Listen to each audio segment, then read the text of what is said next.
राधे राधे, जय माता की भक्तों।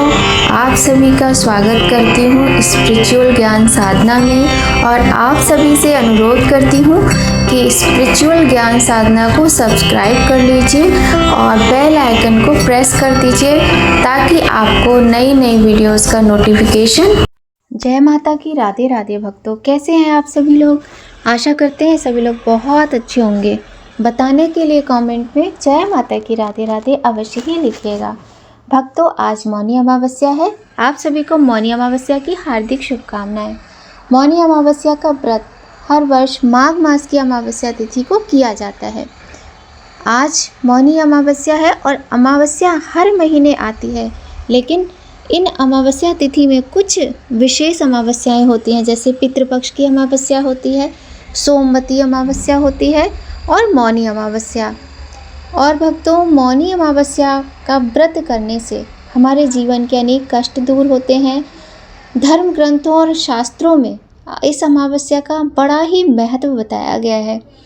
इस व्रत को करने से पितर संतुष्ट और प्रसन्न होते हैं, घर में सुख समृद्धि और संतति की वृद्धि होती है। मौनी अमावस्या की सबसे विशेष बात है कि माघ कृष्ण चतुर्दशी के अगले दिन आती है। माघ कृष्ण चतुर्दशी को शिवजी का विवाह माता पार्वती के साथ तय हुआ था और अगले दिन मुनियों और देवी देवताओं ने शिवजी की साधना के लिए उनकी उपासना की थी। भगवान विष्णु ने देवी पार्वती के भाई बनकर उनके विवाह संबंधी कार्यक्रम में भाग लेना स्वीकार किया था। और इन सब से अलग मौनी अमावस्या की कथा यह भी है कि सागर मंथन के समय जब असुर अमृत कलश लेकर भाग रहे थे, तब इसी दिन अमृत की बूंदें छलककर प्रयाग सहित कई स्थानों पर गिरी थीं। इसलिए मौनी अमावस्या पर प्रयाग सहित अन्य तीर्थों में स्नान करने और दान पुण्य करने से कई गुना लाभ मिलता है। माघ मास में तिल, ऊनी वस्त्र, घी का दान बहुत ही शुभ माना गया है। आइए भक्तों, अब प्रारंभ करते हैं बहुत ही सुंदर कथा मौनी अमावस्या की। बोलिए गणेश भगवान की जय, गौरी शंकर भगवान की जय, लक्ष्मी नारायण भगवान की जय। प्राचीन काल में एक ब्राह्मण परिवार कांचीपुरी में रहता था।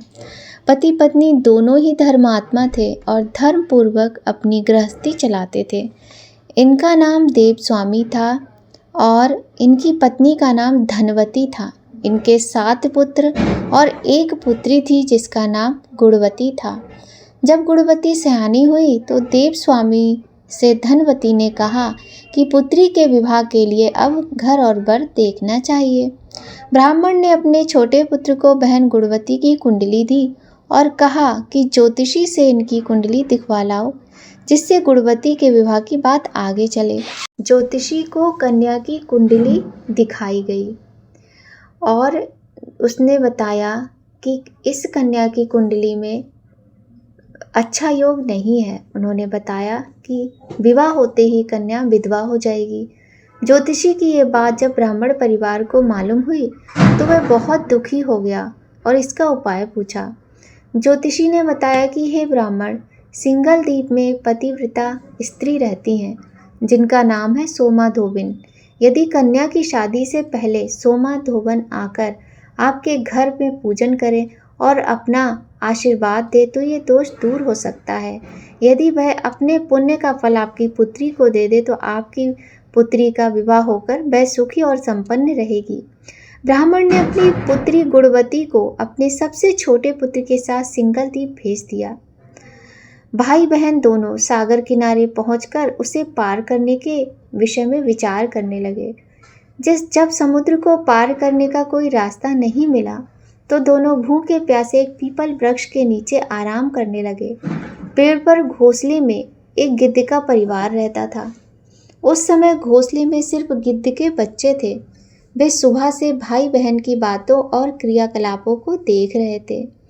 शाम के समय जब गिद्ध की माता बच्चों के लिए भोजन लेकर घोंसले में आने वाली थी, उससे पहले ही एक घटना घट चुकी थी कि एक सांप था जो कि उसके बच्चों को खाना चाहता था और दोनों भाई बहनों ने उनको बचाया था। जब उन गिद्ध के बच्चों की माता भोजन लेकर आई तो वह उन दोनों भाई बहनों के चोंच मारने लगी और रोने लगी क्योंकि वहाँ खून पड़ा हुआ था। किंतु उसी क्षण जब उसने अपने बच्चों की आवाज़ सुनी और उसने घोंसले में देखा कि बच्चे सही सलामत हैं, तो वह खुश हो गई और अपने बच्चों के पास जाकर उनको प्यार करने लगी। उसकी बातें बच्चों ने सुनी और बच्चों की बातें जब उसने सुनी तो उसे दोनों भाई बहनों पर दया आई और बच्चों के कहने से उसने कहा कि तुम लोग अब चिंता मत करो, मैं इन्हें सागर पार करवा दूंगी। बच्चों ने माता की बातों को सुनकर खुशी खुशी भोजन ग्रहण किया। गिद्ध की माता बच्चों को भोजन करवाकर दोनों भाई बहनों के पास आई और बोली कि मैंने आपकी समस्याओं को जान लिया है, आप चिंता मत कीजिए, आपकी समस्या का निदान मैं कर दूंगी और आपको सोमा धोबन के पास भी पहुंचा दूंगी। गिद्ध की बातों को सुनकर दोनों भाई बहनों का मन आनंदित हो गया और उन्होंने वन में मौजूद कंदमूल को खाकर रात काट ली। सुबह होते ही गिद्ध ने दोनों भाई बहनों को समुद्र पार करवा दिया और सिंगल द्वीप में सोमा धोबन के घर पहुंचा दिया। गुणवती सोमा धोबन के घर के पास छुपकर रहने लगी। हर दिन सुबह होने से पहले गुणवती सोमा का घर लीप दिया करती थी। एक दिन सोमा ने अपनी बहुओं से पूछा कि प्रतिदिन सुबह हमारा घर कौन लीपता है। बहुओं ने प्रशंसा के लोभ से कहा, हमारे अलावा ये काम कौन करेगा। लेकिन सोमा को अपनी बहुओं पर विश्वास नहीं हुआ क्योंकि उसे पता था कि वो दोनों, उसकी जो बहुएं थी, वो काम के लिए कितना लड़ाई झगड़ा करती थी आपस में। किंतु वह इस बात को जानने के लिए उसने सोचा, मैं सारी रात जाग कर देखूंगी कि कौन ऐसा करता है जो सूर्योदय से पहले उठकर मेरे घर को लीप कर जाता है। सोमा ने देखा कि एक कन्या उसके आंगन में आई और आंगन लीपने लगी। सोमा गुणवती के पास गई और उससे पूछने लगी कि तुम कौन हो और क्यों हर सुबह मेरे आंगन को लीप कर चली जाती हो। गुणवती ने तब अपना सारा हाल सोमा से कह डाला। गुणवती की बातों को सुनकर सोमा ने कहा कि तुम्हारे सुहाग के लिए मैं तुम्हारे साथ चलूंगी। सोमा ने ब्राह्मण के घर आकर पूजन किया, लेकिन विधि का विधान कौन टाल सकता था। गुणवती का विवाह होते ही उसके पति की मृत्यु हो गई। तब सोमा ने अपने सभी पुण्य गुणवती को दान कर दिया। गुणवती को जब सोमा से आशीर्वाद मिला तो उसका पति जीवित हो गया, लेकिन पुण्यों की कमी के कारण सोमा के पति और बेटे की मृत्यु हो गई। अब सोमा को समझ में आने लगा कि कुछ तो ऐसा घटित हुआ है। इसीलिए सोमा ने जब अपना घर छोड़ा था तो घर छोड़ने से पहले ही अपनी बहुओं से बोला था कि मेरे घर लौटने से पहले अगर मेरे पति और पुत्रों को कुछ होता है तो उनके शरीर को संभाल कर रखना, उनके साथ कुछ भी मत करना और मेरा इंतज़ार करना। बहू ने सास की आज्ञा को मानकर सभी के शरीर को संभाल कर रखा। उधर सोमा ने सिंगल द्वीप लौटते हुए रास्ते में पीपल वृक्ष की छाया में भगवान श्री हरि नारायण की पूजा की और 108 बार पीपल की परिक्रमा की। इसके पुण्य के प्रभाव से सोमा के घर लौटते ही उसके पति और पुत्र पुनः जीवित हो गए। इधर गुणवती भी अपने पति के साथ सुख और सौभाग्य से रहने लगी और उधर सोमा ने पुनः अपने पुण्यों को अर्जित करके अपनी पति और पुत्रों को जीवित कर लिया। तो यह थी आज की बहुत ही सुंदर कथा। आइए भक्तों, अब सुनते हैं भगवत गीता के 7वें अध्याय की महिमा। भगवान शिव कहते हैं, हे पार्वती, अब मैं 7वें अध्याय का महात्म्य बतलाता हूँ, जिसे सुनकर कानों में अमृत राशि भर जाती है। पाटलिपुत्र नामक एक दुर्गम नगर है जिसका गोपुर द्वार बहुत ही ऊंचा है। उस नगर में शंकुकर्ण नामक एक ब्राह्मण रहता था। उसने वैश्यवृत्ति का आश्रय लेकर बहुत धन कमाया, किंतु ना तो कभी पितरों का तर्पण किया और न देवताओं का पूजन ही। वह धनोपार्जन में तत्पर होकर राजाओं को ही भोज दिया करता था। एक समय की बात है, उस ब्राह्मण ने अपना चौथा विवाह करने के लिए पुत्रों और बंधुओं के साथ यात्रा की। मार्ग में आधी रात के समय जब वह सो रहा था, तब एक सर्प ने कहीं से आकर उसकी बाह में काट लिया। उसके काटते ही उसकी ऐसी अवस्था हो गई कि मणि मंत्र और औषधि आदि से भी उसके शरीर की रक्षा असाध्य जान पड़ी। तत्पश्चात कुछ ही क्षणों में उसके प्राण पखेरु उड़ गए और वह प्रेत बना।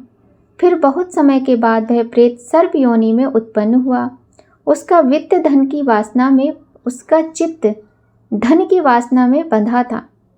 उसने पूर्व वृतांत को स्मरण करके सोचा, मैंने घर के बाहर करोड़ों की संख्या में अपना जो धन गाड़ रखा है, इससे इन पुत्रों को वंचित करके स्वयं ही उसकी रक्षा करूंगा।